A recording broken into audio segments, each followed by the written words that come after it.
Here's a look at some frightening female portraits, acting as the antithesis to the most iconic women in art.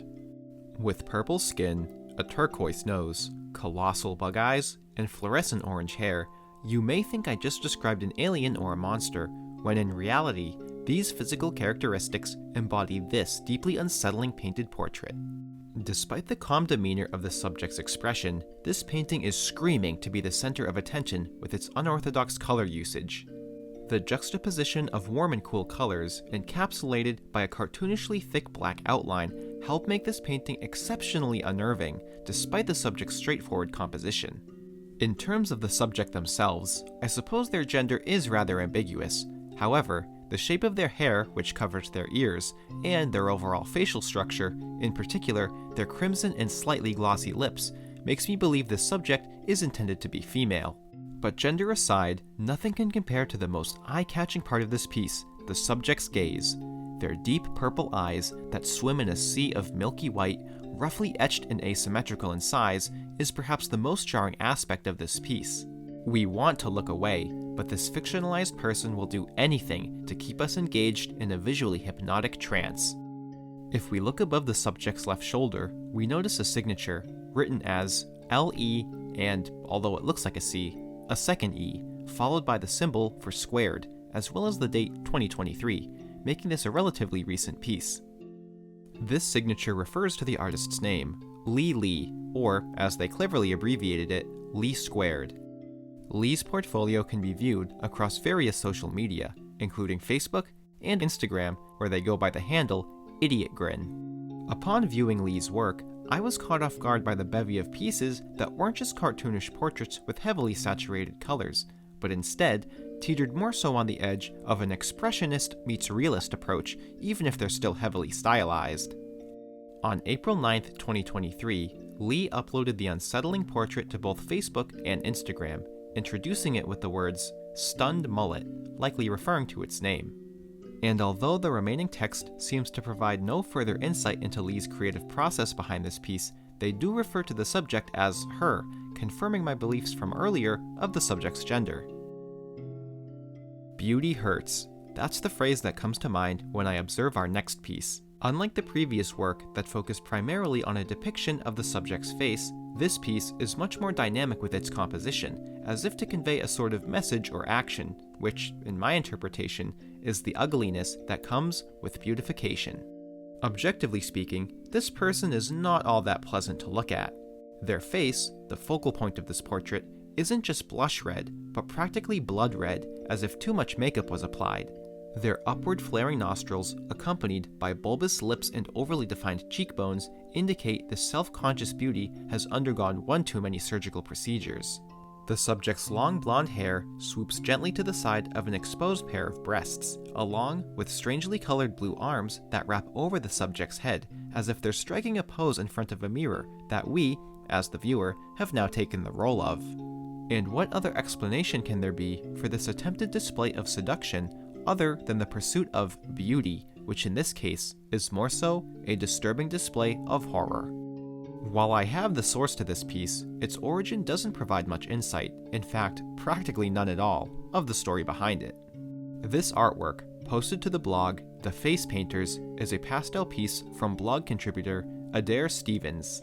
Stevens' piece is featured in a post dated Saturday, August 25th, 2012, titled A Drawing and a Quote, where the name of the piece, Hera, is finally revealed to us. As mentioned previously, this post doesn't really seem to have any correlation to Stevens' Hera, as the text is simply a quote from Bram Stoker's 1897 novel Dracula. Whatever the reason was for Stevens wanting to quote Dracula, perhaps the addition of his piece was just a way to spruce up the unsettling text with an unsettling visual. However, even if no context about this piece is provided, the irony is, it's titled Hera, a mythical figure regarded as one of the most beautiful goddesses in Greek mythology. And while Stevens' depiction doesn't remotely resemble a goddess, perhaps this woman has assumed the name Hera in an attempt to attain a godly beauty. So, if we interpret the piece that way, then perhaps my analysis based solely on the painting's visuals weren't that far off. Although, if that were the case, then I suppose having this woman identify with Aphrodite or Venus, the actual goddesses of beauty, would have been more fitting. If the nostalgia of a 90s girl were to manifest itself into a painted portrait, I think this piece would be the result. With its predominantly pink hue and floral accents, this painting reminds me of a dreamcore/liminal space photograph you'd find online of a pink bedroom covered in Hello Kitty, Barbie, or a Disney princess paraphernalia. And similar to the unsettling quality of those types of photographs, so too does this painting have an undeniably eerie quality. The subject, presumably a girl, stands in the center with abnormally large and piercing blue eyes, a common element we've seen across these paintings. To the subject's right, we see two hazy flower-like objects, as well as the words "Love Truly" hiding just underneath. To their left, we see another figure, possibly a reflection of the girl in a bedroom mirror, coincidentally making the possibility of this taking place in a 90s-themed bedroom all the more likely. However, take a closer look at the second figure. Their eyes have an undeniable green hue, drastically different from those of the dominant figure. Additionally, if this were a mirror, some of the girl's features, such as the placement of her pupils, would be mirrored in the reflection, not facing the same way. Instead, I can't unsee the possibility that rather than a reflection, this is a different figure entirely, perhaps the lingering spirit of the girl's deceased twin sister, watching her, stalking her, adding yet another unsettling layer to this liminal-esque painting. Contrary to the other pieces that were likely created for fun, this piece seems to have been created for a specific purpose. That purpose? Interior design decor. To see the source of this painting, we find ourselves on Brown Betty of Sweden, a website that offers an array of interior design decor and services.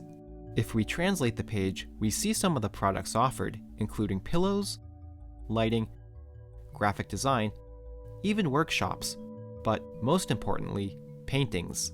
When we click this tab, we're brought to a page with over half a dozen similarly spooky and sensory-stimulating images.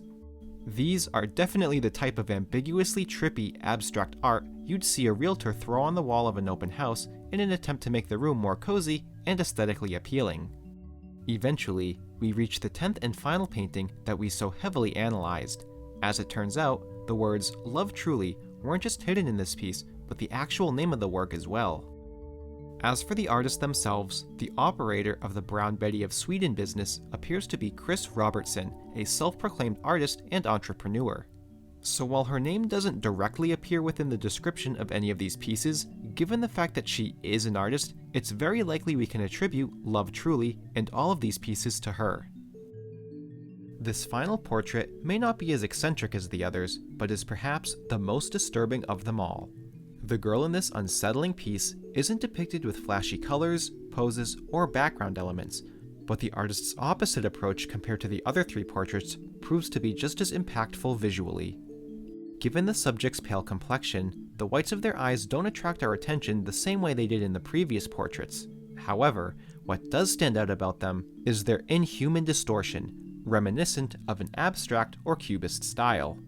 So while the other portraits may have relied on high contrast within the subject's face to make us feel disturbed, all this portrait needed were some simple facial abnormalities to shake us to our core.